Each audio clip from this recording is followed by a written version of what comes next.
I expected many of those difficulties, partly because of my experience with my dad moving from being in the fire service as a firefighter to moving into management in a large organization and overhearing or experiencing the difficulties that my dad faced. Organizational change in any large organization, whether it's the fire department or the legislature, is very hard to create.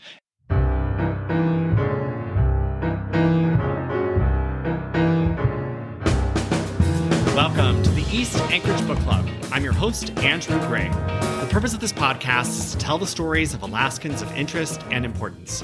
Today, our guest is Alaska House Minority Leader Calvin Schrage.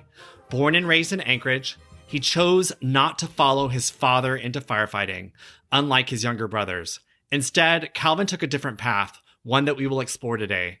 At the age of 32, he is one of the youngest members in the Alaska legislature, and the youngest by far serving in a leadership position.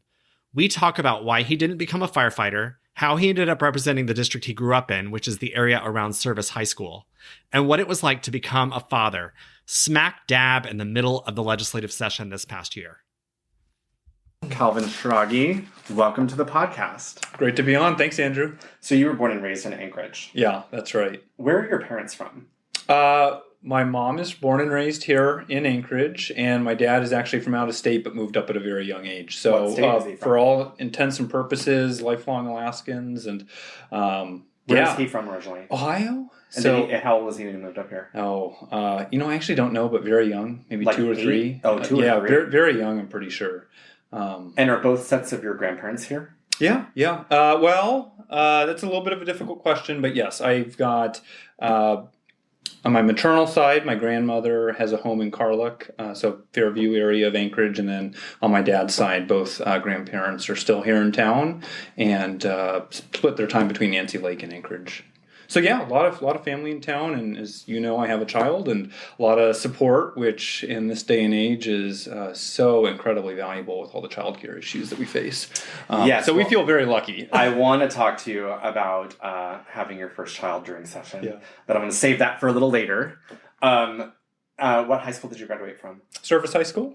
And then you went to UAA? Yeah. So I actually... So I'm born and raised in Anchorage, actually born and raised in the community I now represent. So I went to my local elementary school, my local middle school, Hanshu, went to Service High School, graduated in 2009, and ended up going to UAA just because, again, I knew I didn't want to go out of state, but I didn't really know what I wanted to do beyond that. And I figured staying home at a university where I could get a good education, but at a low cost would, allow me to explore some of my interests and figure out what I wanted to do. And it did do just that. And what does your dad do?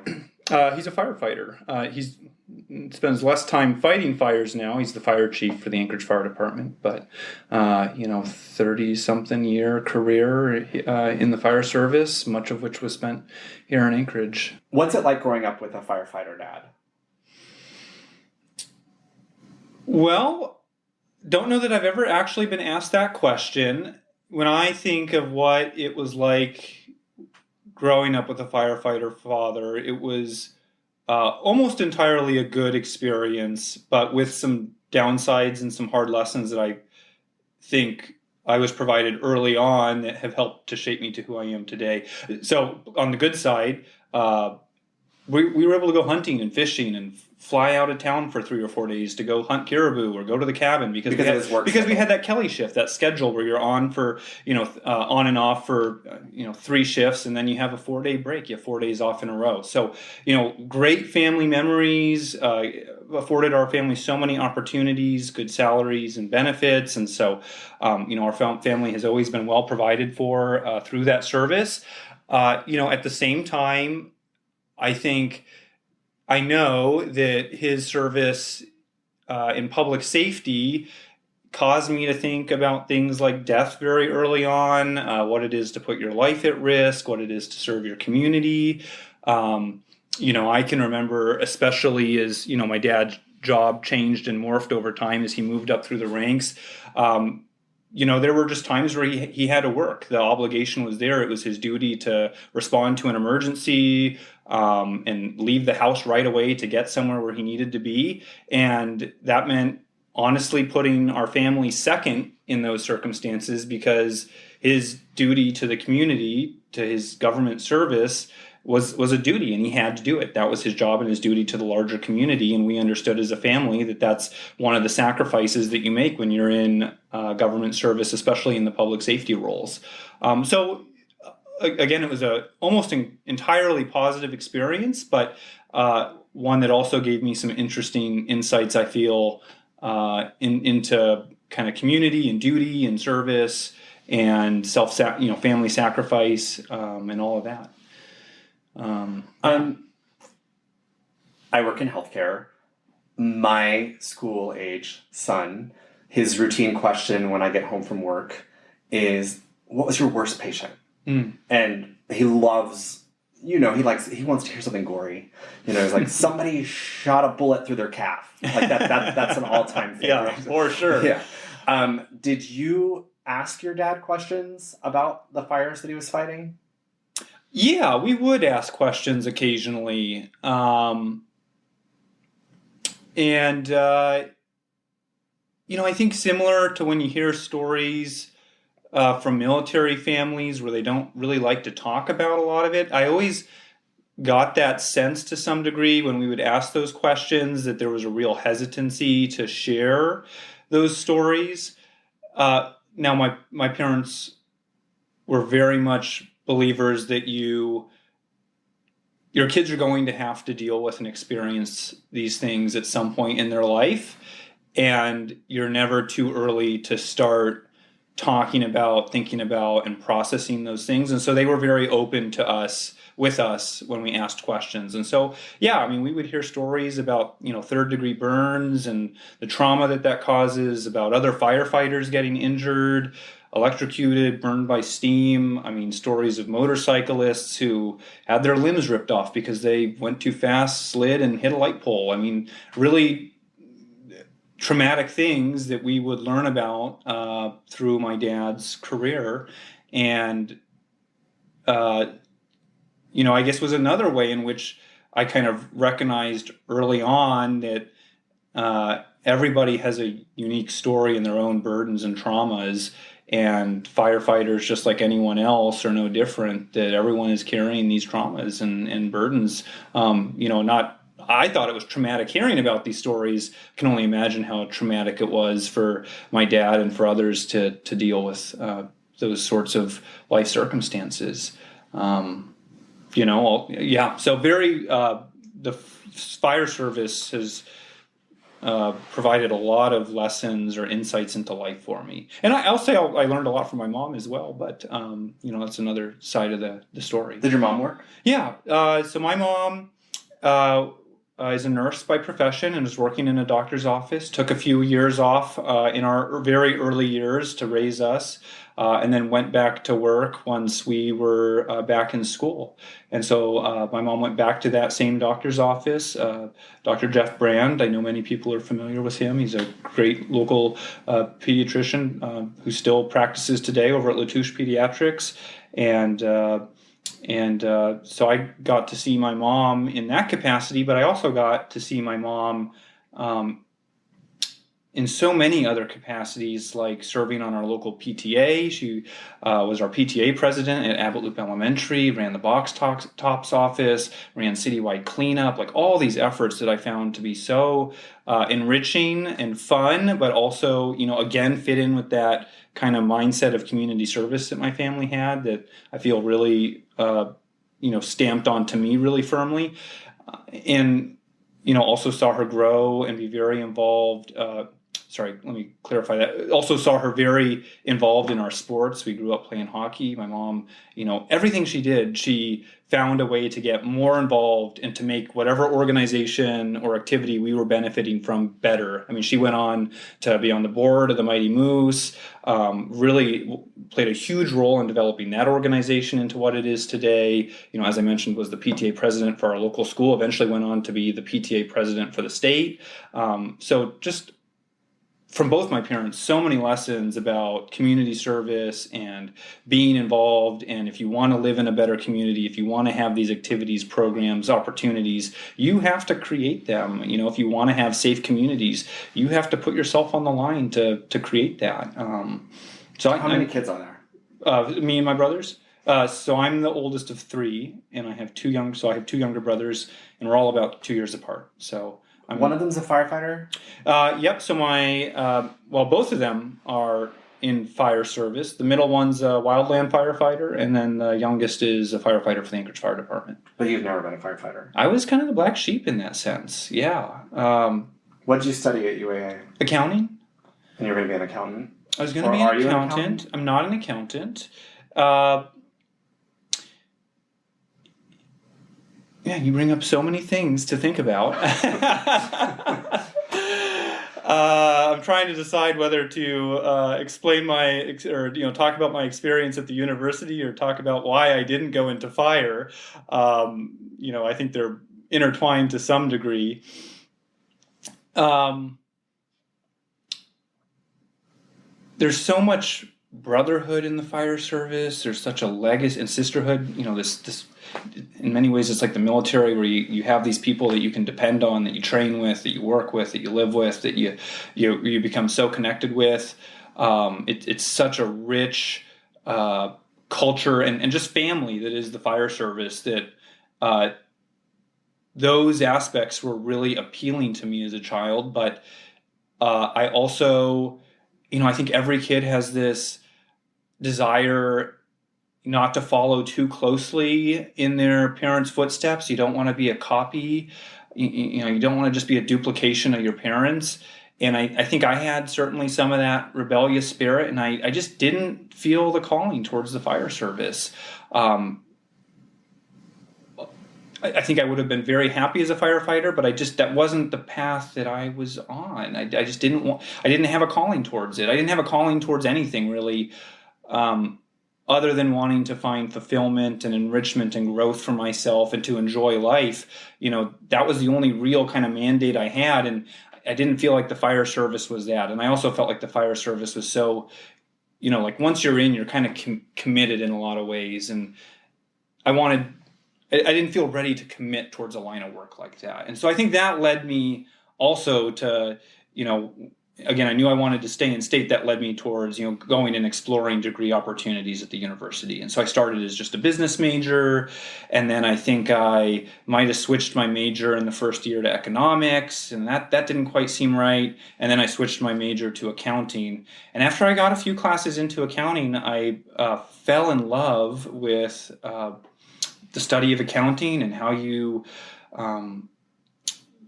create systems for valuing things that are very intangible, and how you put things on a balance sheet and put order to all these things that are, so intangible, how you create these processes for businesses for accounting and tracking costs and determining profit. I just found it, I'm a little OCD in some ways, in that I love order and I love organization and I love, to be able to understand and break things down. And accounting provided so much, a lens into the business world and to the way we do so many things, certainly in American life and business, but more broadly as well. So I fell in love with that and eventually graduated with my accounting degree. And that gets into the whole other story as to why I didn't go into accounting, but ended up getting an accounting degree, which I very much value and find useful today. Did your family ever pressure you in any way to make different choices? No.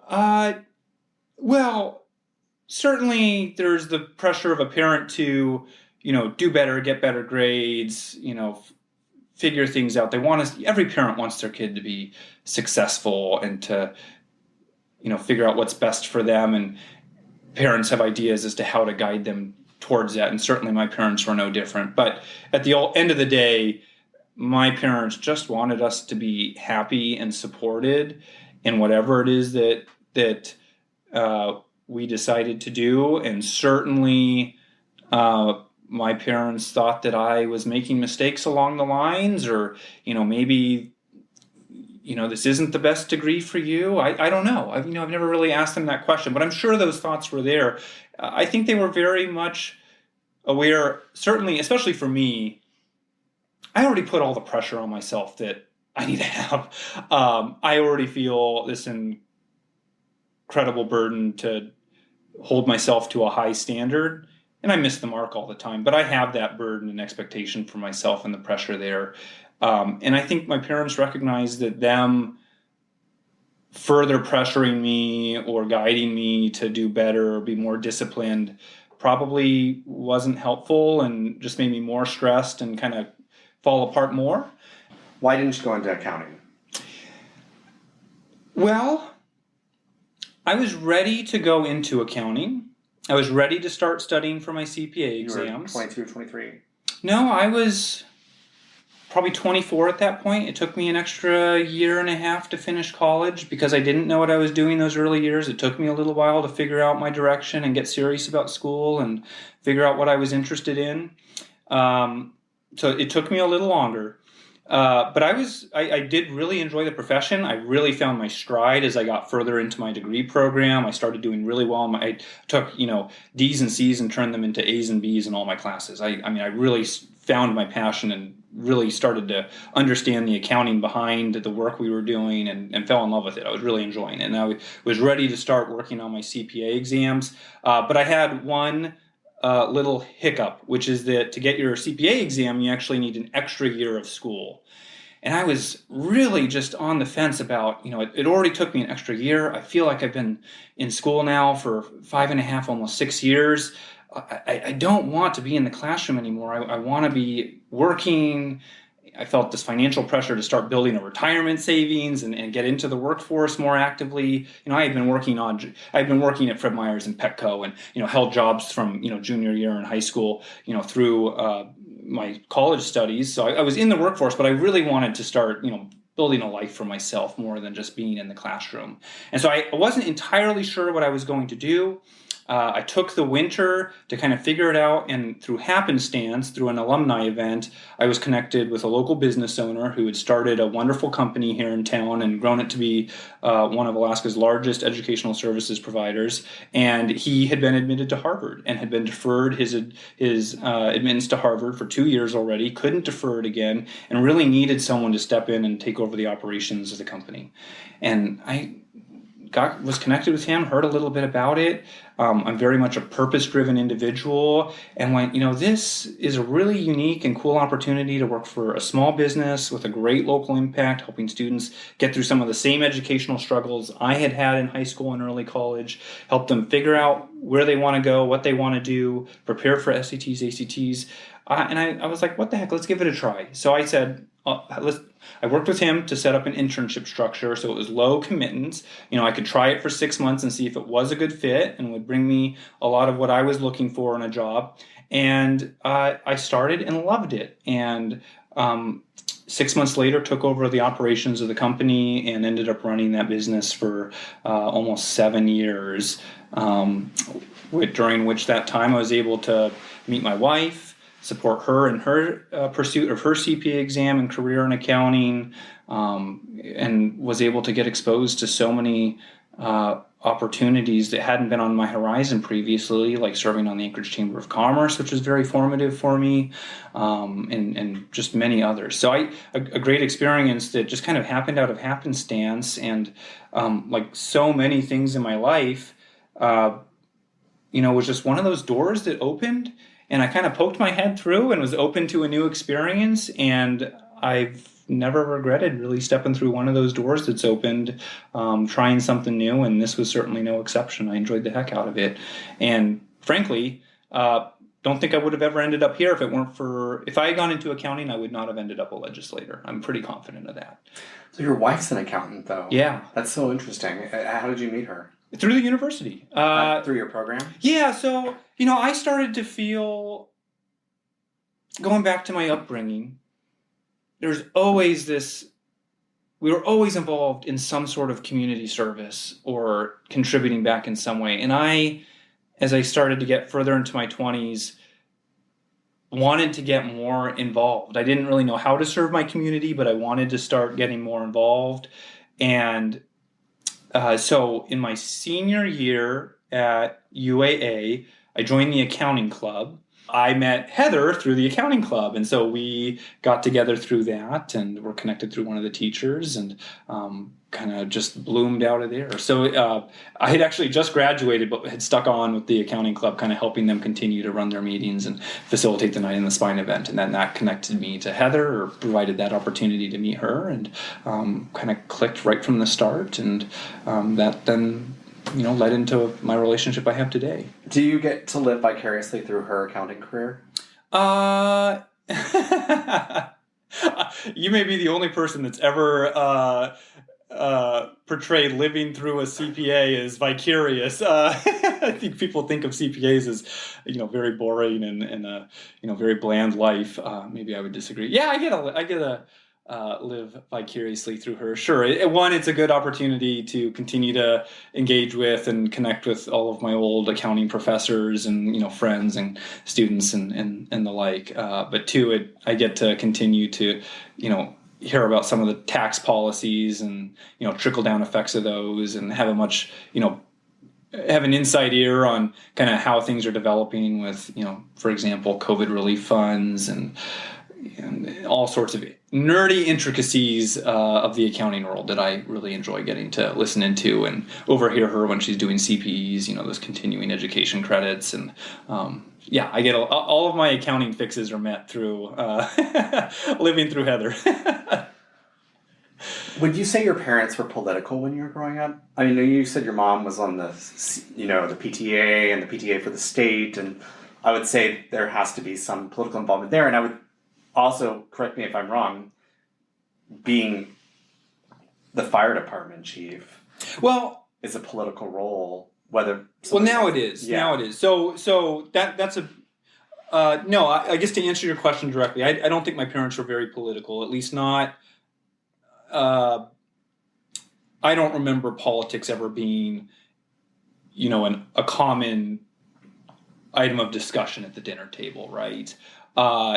It was always issue-based. It was, here's an issue, and here's some of the, here's some of the contributing factors, and here's some things that they would talk about issues, and they would talk about problems we face in our community, and, good things that have maybe happened to address an issue, like highlighting little aspects of the news. We would watch, the evening news at home. So, there was some kind of adjacency to politics. We talked about issues, we watched the news, but, I don't ever really remember the word Republican coming up in conversations, or Democrat coming up in conversations. Are they all unaffiliated? I think so. I think both my parents are unaffiliated and have been for a very long time. Not always. I think both, I don't want to speak for them, but, from what I recall, they were more conservative when they were younger, and now I think in many ways, like myself, are more centrist. But, even now that I'm in politics, we don't talk about politics that much. Well, you ran for office really young. Mm-hmm. Can you talk about getting in your first race? And I guess you were running the education, the SAT, ACT prep school. Yeah. So I was super happy prior to running for office. I was doing well in my career in business management, running this tutoring, educational services company. I was enjoying my time on the Anchorage Chamber of Commerce, discussing local issues and just learning more about local issues. I had just, you had to have been the youngest person on the chamber by 20 years. I'm sure. In fact, I think I may be the youngest, or within like the top 5 youngest people ever that have won election to the board of the Anchorage Chamber of Commerce. How old were you when you got elected? I think I was 26 maybe when I got elected to the how old are you chamber, now? And I'm 32 now. Mm-hmm. So yeah, certainly the youngest person in the boardroom, which is an interesting perspective. When I share now in leadership meetings, where I'm the youngest person in leadership meetings. But so I was very happy. I was running a business. Sorry to hit the table. I was very happy running a business, serving on the Chamber of Commerce. I got involved in my local community council as well, because again, I was just looking for more ways to engage in my community. Abbott Loop Community Council. So I just started attending as a citizen for a couple years, just again, trying to seek to understand local issues better, looking for a way to give back in some very small way as I saw it, and had begun dating and had married my wife, and was perfectly content. Then the 2018 elections happened. Dunleavy was elected, and once he was elected, we all remember the cuts of 2019, and I was outraged. I'm a K-12 graduate of our local schools. I'm a graduate of our university. My family all lives here, as we've gone over. My friends all live here. I at the time was planning to, and now I am raising a kid here. We had stories in the newspaper about people walking around, the city of Anchorage with no teeth in their mouth and their dental appointments canceled because medical services were all getting, thrown into disarray from the budget vetoes. And I was just pissed. Our community, the university system was experiencing a $60 million cut, the compact agreement that eventually came out of that. And I was just pissed. I was steaming mad. And I was complaining in bed one night about just the state of our state and how our governor was doing what he was doing, and how our representative at the time, Josh Revac, was backing the governor in all these cuts that our community did not and does not support. And my wife, she might disagree with the story slightly, but as I recall it, used one of my cliche sayings and said, stop complaining about it. It doesn't do any good, and I'm sick of hearing it. Do something about it. And I said, well, what am I supposed to do? I'm 28. And she goes, well, can you do a better job than the guy that's there now is doing? And I took a second and I looked over at her and I went, you know what? I've never thought of it that way, but I think I can. And she goes, well, you should do something about it then. If you can do a better job than the person that's there, why not just give it a try? And I kind of thought she was crazy, but I couldn't disagree with her. I mean, the logic was solid. And I called her uncle, Chris Constant, who's now my uncle-in-law. And he said, I actually think you're a bright, smart, talented young individual, and you could do it. And you should talk, if you're serious about thinking about this, you should talk to a few other people. And I talked to a few other people, and they said you should do it. And I thought I was going to get laughed out of the room every time. And they're saying, no, you should go for this. You can actually win this race. And I committed myself to, all right, we're going to make this work. I talked to my wife, and we kind of thought about what it would entail. And I decided that year in 2019, that 19 months out from the election, that I was going to run, and I was going to run hard and if I was going to do it, do the best I could. And that was my segue into politics. It was one of those call to actions in life. That door kind of opened, and I peeked my head through, and there wasn't a bunch of flames coming through the door, and I went, all right, let's give it a try. I think I can handle this maybe. And it worked out very well. What did your parents say? They were incredibly supportive. My boss was incredibly supportive. My wife was incredibly supportive. Everyone was so supportive. How can we rebalance your work structure? My parents, how can we make a donation? What can we do to help, get the word out? Can we help with fundraisers? Can we, go door to door for you? Help assemble literature? I mean, my parents were there for me. Again, I'm so lucky. So first campaign, you ran, you won. Mm-hmm. Oh yeah, I should have mentioned. So I'm sorry, right as you segue, I should have mentioned. So I'm in the race, and 6 months in, I don't even remember exactly where it happened in the cycle, but Senator Birch sadly passed away. So then Representative Revac, who had a very difficult first year in the legislature, was appointed to the Senate, and that forced then an appointment to the House seat. And so the person I was running against at the time switched out mid-campaign. And so then I was running against Mel Gillis. And I did want to just say, since I invoked Revac's name, I was very upset with Revac when I ran.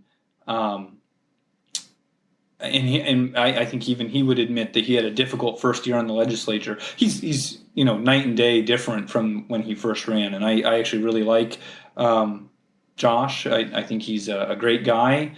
And, if he was the person he is today, I probably wouldn't have run against him initially. But yeah, at the time, I was hopping mad and ready to run, and then was shocked to find that my opponent switched mid-cycle. And I think that certainly helped me for sure in getting my foot in the door and actually winning that first election. Tell us about your first term in the House. What do you want to know about it? I know it was a different experience than mine because you were in the majority. Mm-hmm. I think one of the challenges for me as a new legislator is learning all the personalities and how all the personalities work together. And people, it's a cliche. People say it's like high school. It is. But I think you can have all these great ideas. You can, quote, know that you'll do better than the person who's currently there. Mm-hmm. But how you get things done really does depend on how well you can navigate what can often feel like high school hallway drama. And so I'm wondering, how did you expect that? Did you know that was something you were in for? Did you just sit back and watch for a long time? How involved were you and sort of being a part of the coalition, maintaining the coalition, all of that kind of stuff? Easy question.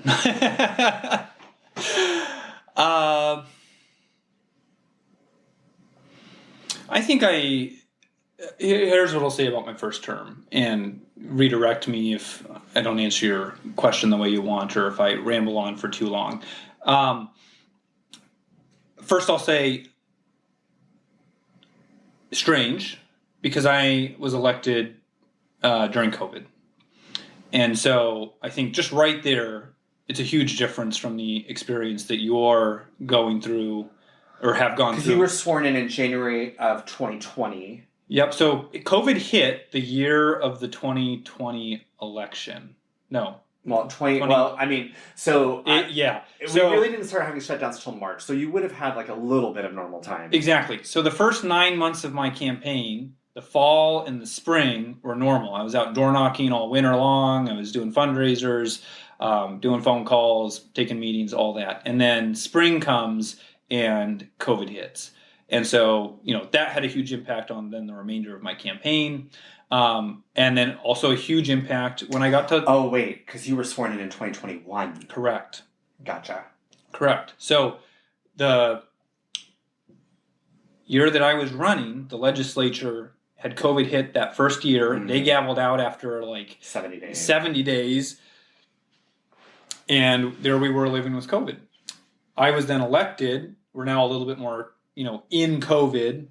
And it was plexiglass and masks and social distancing and no events, none of the dinners or, Did y'all have caucus meetings in tight rooms with everyone piled on top of each other? Yes, but with, spaced out chairs and masking and all the protocols. But, there was really no there was no opportunities to mingle with the other side or even with your fellow legislators. At the end of the day, you'd go back to your home and you'd social distance and isolate, and, restaurants are all closed. So you're figuring out which ones do takeout, and you're eating the same, burger 5 days a week. It was terrible in a lot of ways. So it was a strange experience just on that front. But taking that oddity and setting it aside, I still loved the experience of being in the legislature. I had already, in my 20s, as kind of part of that desire to be more involved and to, seek to understand. I'd started reading the newspaper all the time. I'd started watching assembly meetings. I had started watching, gavel to gavel and C-SPAN hearings. I really should have known it, that I was destined for politics when I started watching these videos just in my spare time as a hobby. And then you get to the legislature and you're one of 60 plus the executive in the court system, and you're in many ways a small part of the machine that is government, and you're going to have an incredibly difficult time making things happen. So it is really difficult to be in the legislature despite my love for it. Difficult because so oftentimes things are not merit-based. It is, personalities and how you fit in with, this or that faction of legislators. It's, the bureaucracy and the difficulty of moving things through the legislative process just by nature. I mean, the system is designed that way for a purpose. I mean, the personalities and the pettiness that can sometimes emerge in the legislature. I think the hierarchy of experience and leadership, and how not having that reduces your ability even further to get things done in the legislature. It is super difficult, but I love it.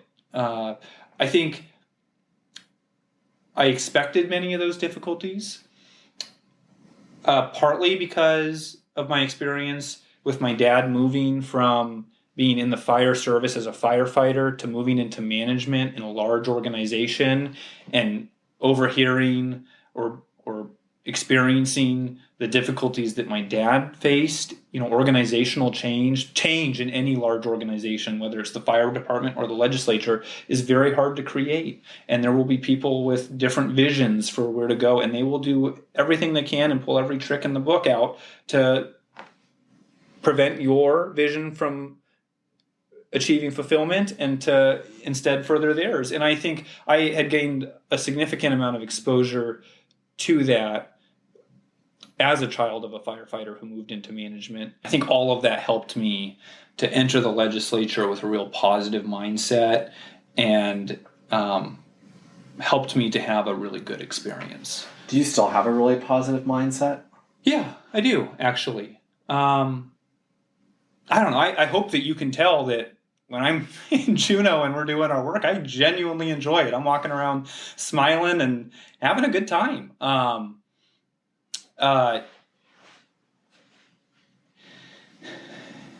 It's certainly difficult being in the minority. I mean, I see so much that we could be doing as a state, so many of the issues that there are things that we could do tangibly today in the legislature to address these issues, and to see our state continue to not invest in our workforce, in our students, in a better quality of life here in Alaska is incredibly discouraging. And I feel like every year that we go without making that progress, our students, our children, our elderly, our entire state suffers, and every year it gets worse. And it breaks my heart to watch, and it's incredibly demoralizing. But I think in life, and especially in the legislature, you can only control what you can control. That serenity prayer, right? Help me to know what I can change and what I can't, and basically be at peace with what I can't. And that again is the mindset I bring into this. I was listening to an interview with Nancy Pelosi on the way over here. Okay. And it was an old interview from probably 3 or 4 years ago. But she said the difference between the two parties, I'm paraphrasing, is that her party is concerned with economic fairness, wanting to make sure that everyone has an equal shot to earn money to support their families, that their families are well supported, that they can afford homes, that they can afford to take care of their families. And that, in her words, the other party is more concerned with corporate freedom, corporate welfare, that under the philosophical framework that's a trickle down, that if the businesses are doing well, then everyone will do well. So we need to continue making sure that businesses make the most possible amount of money and have the least restrictions on their freedom. And in her view, we know that doesn't work, that ends up with the rich getting richer and the poor getting poorer. And that's her basic philosophical distinction between the two parties. I mean, when I hear that distinction, I 100% throw myself into the bowl that, well, then I'm a Democrat. 100%. Do you think that's a good framework? I think it's wrong. I have a totally different reaction. My reaction is to say both are partly true. I think much of America's success and the quality of life that we have is a byproduct of capitalism and business being able to prosper and competition within the marketplace. I think that all of that has allowed the United States to have advancements that other developed nations have not been able to achieve, to see a level of the quality of life rise on a level that many other places have not been able to see. At the same time, unbridled, unrestricted capitalism is not inherently just a good thing. I mean, look at reform after reform after reform in our nation's history to protect classes of people, whether they're children in mines or workers in meat factories or, families drinking milk with borax in it because corporations or companies or businesses want to save an extra dollar by selling, rotten milk with a whitener in it to make it passable at the marketplace. Like, businesses are not just inherently, pious organizations that improve the quality of life. And you need to have those that are looking out for those that would otherwise essentially be taken advantage of by those in power, those that are prosperous, to make sure that everyone is able to have some opportunity towards advancement, to participate in that marketplace, to put their ideas forward. And we know from history that those that make it to the top will then start to shift many of their efforts to making sure they stay at the top, and that means others stay at the bottom. And that is not a free marketplace. If controlling organizations, monopolistic organizations, or, gosh dang it, I'm blanking on the term when it's just 2 or 3 organizations that control, I'm losing the term, but when you have just a couple of businesses at the top, when you have a monopoly, they oftentimes restrict free competition within the marketplace. And that is not capitalism. And many on the right oftentimes will call those reforms or blanket those reforms in a narrative of, this is just, the Democrats trying to attack businesses or, restrict growth. And I think both, you need to have a balance of the two. You need to have protections. You also need to allow businesses to be able to innovate and grow and develop and take advantage of opportunities and be able to compete in an international system. So I see merits to both arguments, and I don't think that either argument, when taken to the extreme, is one that promotes a better and more prosperous United States. I've had 2 guests this summer who said the same thing about the problem with the Alaska legislature today is a lack of political courage. And I think that question can be framed within what you said, that when people have power, their priorities shift to sort of maintaining that power. And I think the real courage comes in being willing to vote a certain way or speak out a certain issue in spite of the fear that this might cost you a lot of votes. That there might be a lot of constituents who are like, well, if he's not going to support this, then I can't vote for him, regardless of whatever your reasons for not supporting such and such issue is. Do you think that's true? Do you think that there's a lack of political courage in the legislature today? I'm sure that there are legislators that are truly more concerned about self-preservation and just continuing to hold their seat and enjoying the benefits that come along with the honor that it is being a legislator. I'm also sure that there are many that do not act courageously in the views of others, not because they're so focused on self-preservation, but because they see an opportunity, they see a different board game in front of them than you see. And when you see them not taking a courageous opportunity, what they see is laying and waiting for a better opportunity to achieve more at a better time. And I don't think it's always clear why a legislator is taking the action that they're taking. Do you want to stick your neck out and, be a martyr for an issue if that issue isn't ultimately going to succeed, and you then lose your election and lose the opportunity to be a champion for that issue in the next legislature when the stars do align and everything is set up to make progress on that issue? I don't know that you've done a good thing by being a martyr in that first year if you've then missed that opportunity to actually achieve it in the next legislative term. And so I think it's always so important that we, until we're really proven wrong, give people the benefit of the doubt that they are. It's not a lack of courage. It's not a lack of a willingness to achieve things for the state and to make progress, that there's some other hesitancy, there's some other way that they're viewing it. And we should probably try to understand that perspective.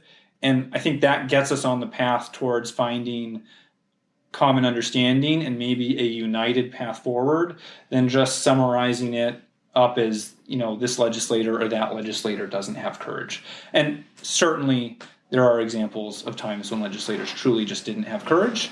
But I don't know that that's the context in which these two legislators said that one's a former legislator, one's a current legislator, is that we're not going to get a fiscal plan unless folks are willing to have courage to take difficult votes. But we won't even bring bills to the floor. Yeah. We won't even bring it forward. So what I kind of hear from you saying is like, well, maybe now's not a good time, and maybe it's better that none of these people have to take this difficult vote. I think that that is a consideration. That is a consideration. If it's not going to pass, why put people on the spot and why risk their reelection? If it's not gonna move forward. I know social media is not the real world, but I think for me as somebody who participates or checks Twitter or X, I should say, that sure. A common complaint that folks have is that legislators get elected and then they don't do anything. And there's this major frustration that we go to Juneau and don't take votes, don't create policies that fix the problems that we have. And I understand where those, I'm new. I was not that long ago not a legislator. And I know that frustration.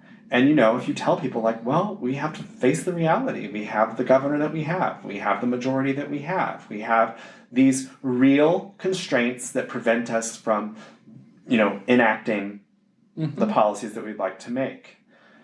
What do you say to folks who say so y'all aren't going to do anything because we need to wait for a new governor, or we need to wait for a new legislature, we need to wait for the next election? Well, I think that there's a difference between advocating for something and... First off, we're not in the majority. We're in the minority.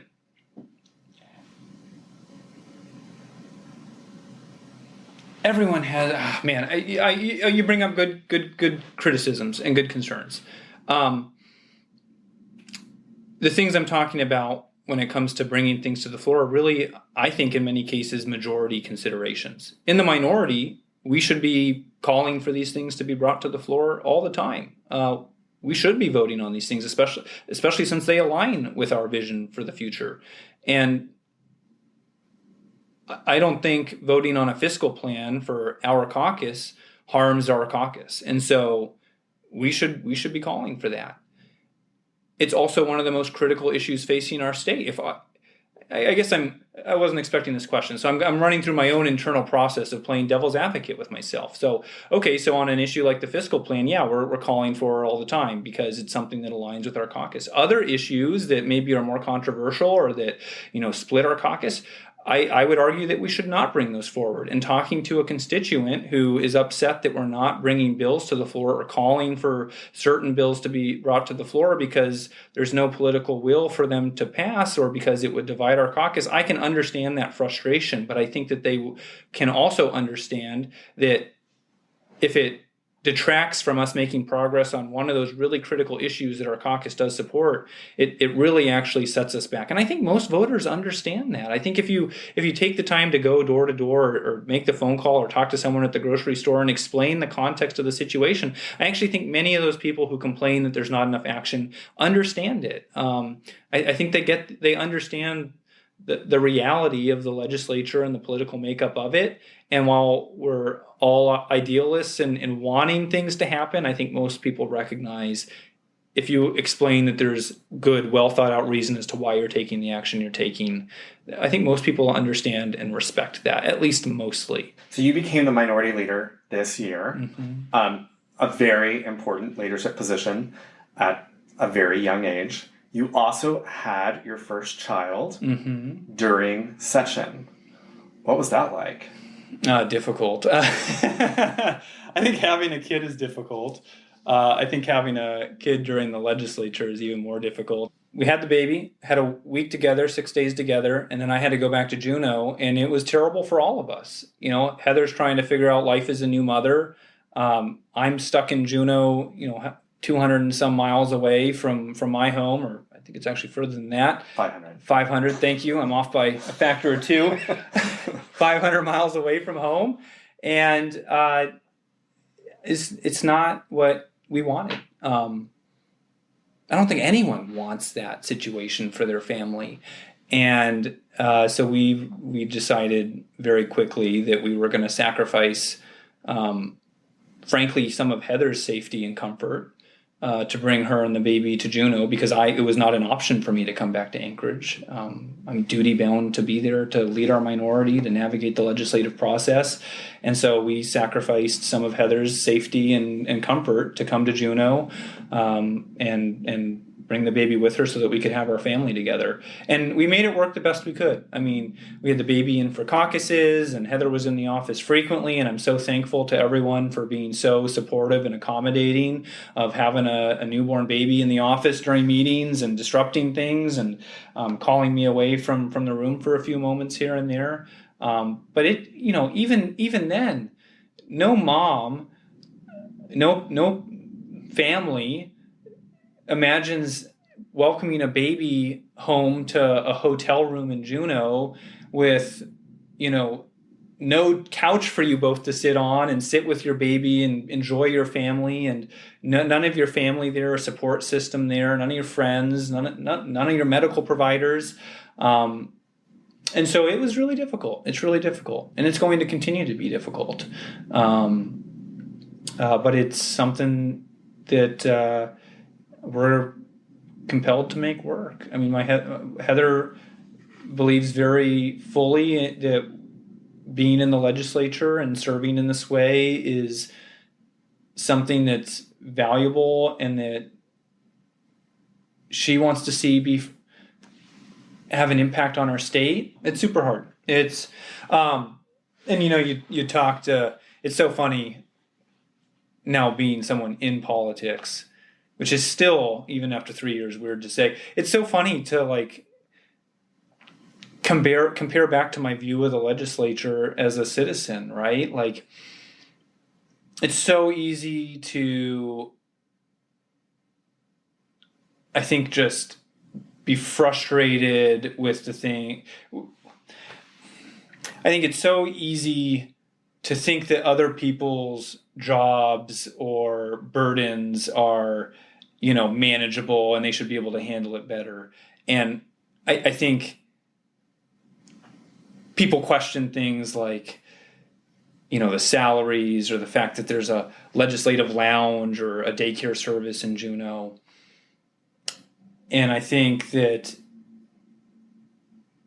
sometimes, now that I'm an elected official, I want to say, if it's so great, run for office. Right. You should run for office. And there are a reason it is so hard to get people to run for office, because when you start to think about what it is to serve, it's actually really difficult. And I'm not asking for sympathy, and I'm not saying that, that I don't love doing this job. I do, but it's really difficult, and there's a reason a lot of people don't run for office, because it's incredibly disruptive to your life, to your family, not only logistics wise of who's going to do the burden of, child rearing and cooking meals and getting people to school and sports, but no one, I don't think any normal person enjoys, or a lot of people wouldn't even be able to handle seeing their spouse or partner or family member in the newspaper being attacked, or on Facebook being attacked, having nasty things said about them. Most people right there, just the idea that your partner or you yourself might get attacked in the public and be in the public eye is a no-go deal right there, right? Like that's a deal breaker. Not going to happen. Would never do it. And then sometimes they appear in the newspaper. Yes. Whether they want to be in the newspaper or not. Or a blog or social media. Absolutely. So, again, 100 times over, I'll say it again and again and again. I love what I do. I love the legislature. I love being able to serve our state. It's very difficult. I think the burden that spouses and families carry is so far beyond the comprehension of most folks. Even after 3 years and grappling with this, and I still during session am consumed by it. I wake up thinking about the legislature, and I fall asleep thinking about the legislature. It was one of the adjustments Heather and I had to make in those first 2 years. I having her living with me, and then once we brought the baby down to Juneau, just being together is not quality family time when your brain is still going 1,000 miles an hour thinking about everything that happened that day and all the intricacies of the legislature. Well, I think the big wake up moment for me was, we got to Juneau and we hadn't organized. And we hadn't organized when we got sworn in. And I had family fly in from Texas. I had people fly in from California. Of course, my family from Anchorage. And I thought that I was going to have like a long weekend with them. But we hadn't organized, and we had meetings the whole time. And I didn't get to see them. Yeah. They flew in from across the country. Yeah. And I was like, I'm so sorry. I have to go to meetings. It was, terrible. It's hard. I know we're out of time. I want to ask one last question. Yeah, please. Do you have a book to recommend? Well, the only books I really get to read today, and I love them, Hop on Pop, all the things you can think, if only you try. I would recommend any book that just gets you time with your child and help encourage a love of reading. Does she have a favorite book? Does Eleanor have a favorite book? Yeah, she does. Her favorite book. Well, she loves tabbies. So any book with little paper tabs that you get to grab onto and open and all that. 9 months old? No, she's only 6.5 months right now. So she loves tabbies. But she also loves Fox with Socks. Super fun. No, she loves it. We love our reading time. We try to read twice a day, morning and night, and it's a lot of fun. But a more serious book to recommend maybe, I enjoyed reading Politics Industry. It was one of Governor Walker's recommended readings in his administration that I think talked a lot about some of the, issues we have in politics today and the two-party and specifically closed primary system. I really enjoyed that read. And another book that I really enjoyed was from my business background was Good to Great. And it talks about how you create really strong, long-lasting, successful corporations. And a lot of it has to do with company culture and small actions slowly adding up over a really long time to create substantive and long-lasting, resilient change within an organization. And it talks about this flywheel of change, how hard it is to change things, how hard it is to get a big, heavy flywheel moving and spinning, but as you slowly build up all these small actions that are focused towards a collective, vision that you have, it starts spinning faster and faster, and all of a sudden that change becomes inevitable and almost impossible to stop because it's got the momentum. And it's something that I think about a lot of times and has helped to shape my view of things like the legislature, where oftentimes many actions don't result in change, and you realize you have to take a longer, larger view of things and have a maybe wider perspective to see where that change comes through. But those would be my recommended reads. Awesome. Thank you so much for being here today. Hey, thanks, Andrew. This has been fun. Yeah, thanks. I'd like to conclude today with a clip of Representative Schrage's speech from the House floor on March 31st, 2023, just after he'd returned to Juneau a few days after the birth of his daughter. It's my life has changed, and for the better. And I just have so much to be thankful for. It's something so special to look into the eyes of a newborn baby, the first of ours, the first grandchild in our family. And I want to thank my new grandparents. I want to thank my wife for her courage, her strength, for being my partner in life, and for making all the best things happen for me. It's just it's such a special moment to go through this life change and to share a little bit of it with all of you. And I just want to say thank you. I can't wait to bring the baby here to this body and let you all meet little Eleanor Eliza Schrage.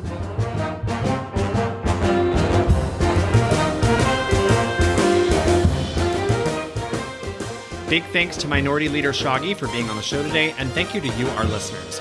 If you like what you heard, please subscribe, rate, and review us.